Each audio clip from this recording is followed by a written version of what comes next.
There comes a moment when leadership is no longer optional, right? You don't get to wait. You don't get to say, I'm not ready. I can't do it. You don't get to blame the market or the manufacturer or the economy. Just gotta do it. You have no choice. Hey, welcome to Keep the Change. I'm so glad you guys are with us today. I get to go solo today, and I want to share something that really changed my life. And I also believe that it's an incredible leadership lesson. But before we start today, let me start with something every leader eventually faces. There comes a moment when leadership is no longer optional, right?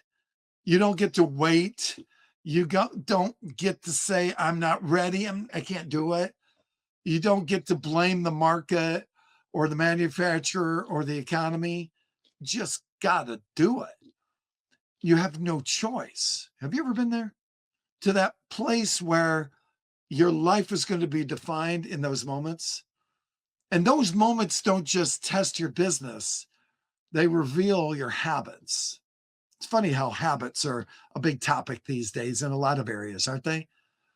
See, leadership isn't revealed when things are easy. You know it, and I know it.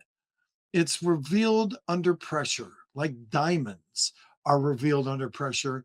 So is leadership. And today, I want to talk about how habits, communication, coaching, and developing people quietly shape culture and how culture always shows up in profits. That's a lot, but we got a lot of content. So strap it on. Let's go. See, most leaders don't fail because they lack intelligence or work ethic. I think we know that. They fail because when pressure hits, they fall back on unexamined habits. They might tighten control. They might avoid conversations. They might delay decisions. They might tolerate things that they shouldn't. Have you ever been in any of those circles? Pressure doesn't create character, it reveals habits. And our habits reveal our character. Whatever habits show up under pressure eventually become your culture at home, as an individual, in the workplace. Now, that's not theory. That's what happens in real businesses every day. And this audience knows that. This is where my mama's story matters. My mom was a model and she was a real estate agent, but she became the boss of an International Harvester truck dealership at 59 years old. Not because she wanted to, but because she had no choice. I remember I asked her, "Why did you do this?" She said, "I had no choice. My dad died. And at the same time, the franchise, International Harvester, was in bankruptcy. There was no one else to take over.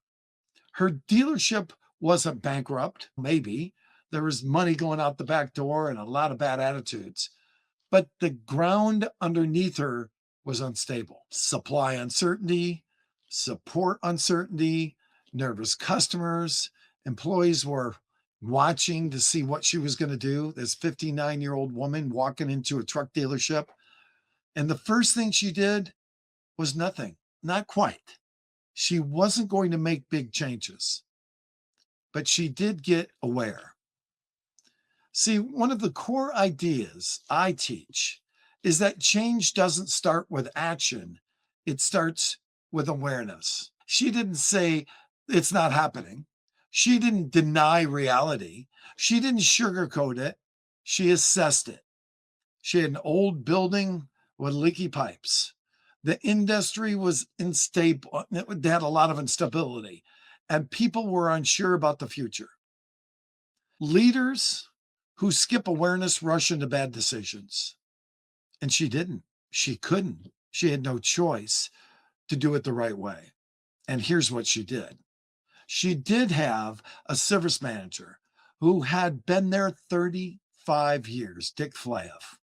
A parts manager, Denny Empsch, who had been there 30 years. They loved my dad. They were there because of him. They trusted him. And when he died, They could have ran, but they stayed because they wanted to honor him and they weren't afraid to say it. My mom understood something instinctively. She was very wise. If the franchise is unstable, your people become the anchor. Now, if you've had certain franchises, you know what I'm talking about. Are you making the people your anchor? See, she didn't walk in acting like the smartest person in the room. Frankly, she wasn't. She asked questions. She listened intently. She was great at that. She leaned on their experience. And all of that led to who she was. And these leadership habits, most people underestimate. Asking instead of telling. She asked great questions. And that habit built trust and respect. When you and I look at culture data, teams with low trust don't service problems early, they hide them, right? Teams with high trust walk sooner, solve faster, and waste less money, right? Trust is a big deal. Trust isn't built through speeches. It's built when leaders listen and actually hear what's being said. And they care. As John says, they don't want to know how much you know until they know how much you care. And that's when people feel seen and heard. See, awareness is huge, right? But by itself, it doesn't change anything. In my book, Keep the Change, another principle I teach is a decision. Not intention, not hope, decision. First, we have to have an awareness. Then we have to have a belief in ourselves. And then we have to make a decision. My mom made a decision. She decided that she wasn't going to posture. She wasn't going to act as if she was going to learn. And she committed to it all the way in. Why? She had to. A decision without commitment is just a thought. It's like a hope without a plan. And commitment shows up in behavior. What did she do to show commitment? She was there every day early. She left late, except on certain nights after work, she would go to school. That's right. She went to business school at the University of Toledo while she was running this business. And she learned accounting. She learned finance. She learned operations. She learned leadership. See, she didn't have a degree up to this point, but she had to get a quick fix right away. And she always told me, get a business degree. But she never told anyone at the office that she was going to school at night, not because she was hiding anything, because she wasn't doing it for credit.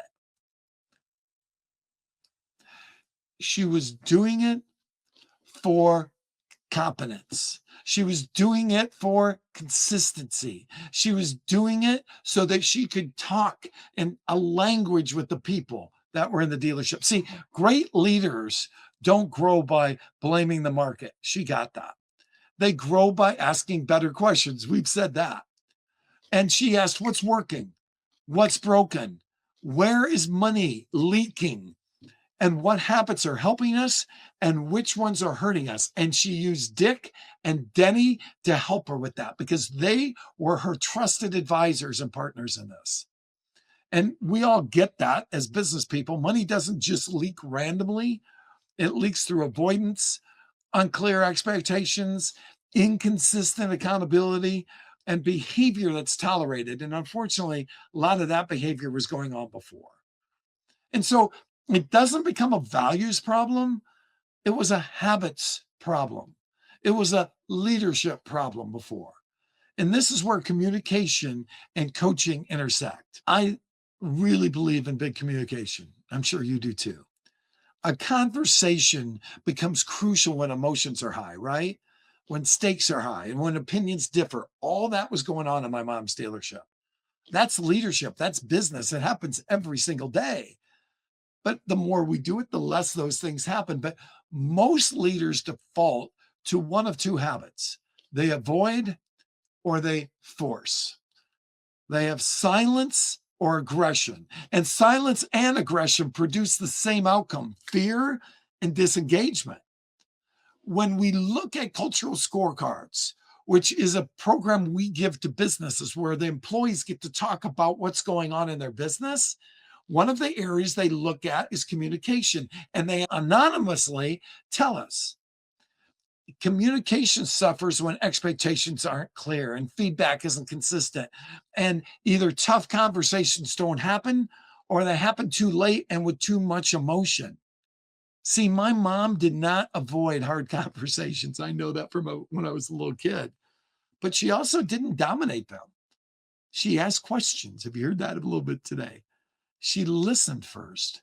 She stayed calm. She was in the moment.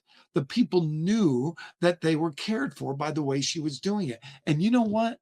That's coaching. She didn't know she was doing coaching, but she was way ahead of the game. That's what she was doing. See, coaching, activation is what I like to call it, isn't telling people what to do. It's helping people think.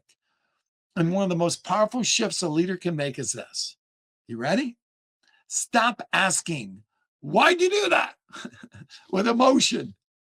And start asking, what will you do differently next time? Think about that. That gets the person you're communicating with an opportunity to own it. That single shift moves people from defense to ownership. And ownership strengthens empowerment. They feel like they take over that part of the business that they're entitled to do. And accountability is also a big part of how they operate at the same time. They have empowerment, they have accountability.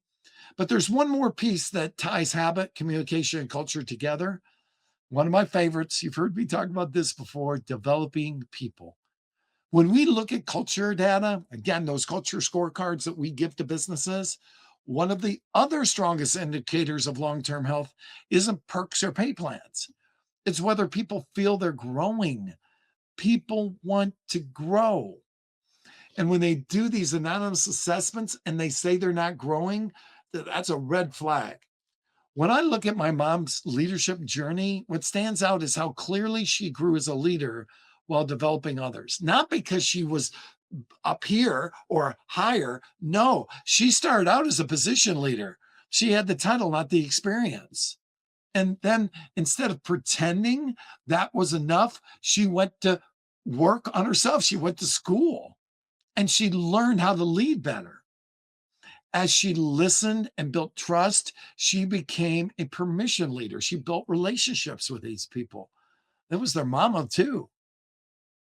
And people followed her. Why?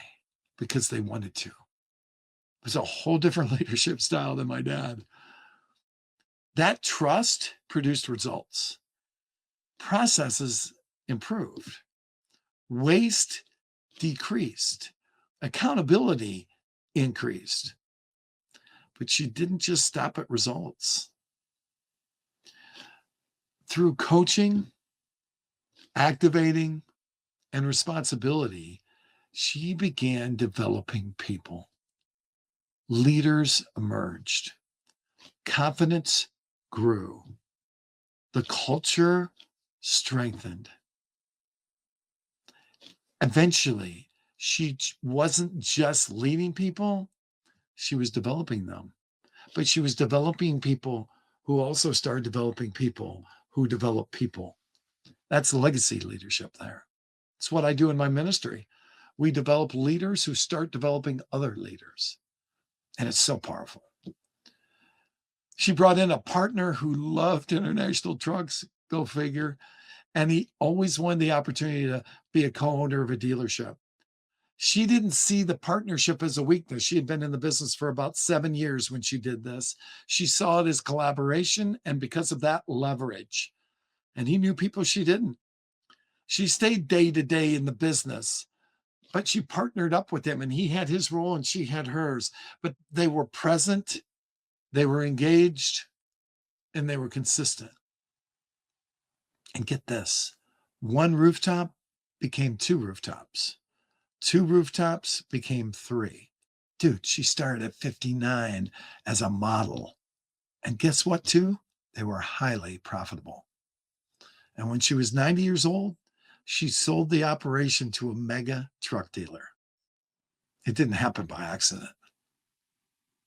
It happened because of culture, and she got it. She wanted to make sure that the customers had the best experience possible, but more importantly, the people that work there had the best experience possible. When organizations score high in learning and development, they also score higher in trust, communication, teamwork, and accountability. Wow, that's not coincidence, is it? I love these culture scorecards. I've partnered up with Legacy Leadership, and I love seeing the results of them. And I love hearing what other people say about their companies and help them turn it around. Here's the final point I want to leave you with. Culture isn't what leaders intend. Culture is what the people inside the business experience. When they go home at night, they're raving fans about their bosses or their coworkers. That's why anonymous culture feedback matters.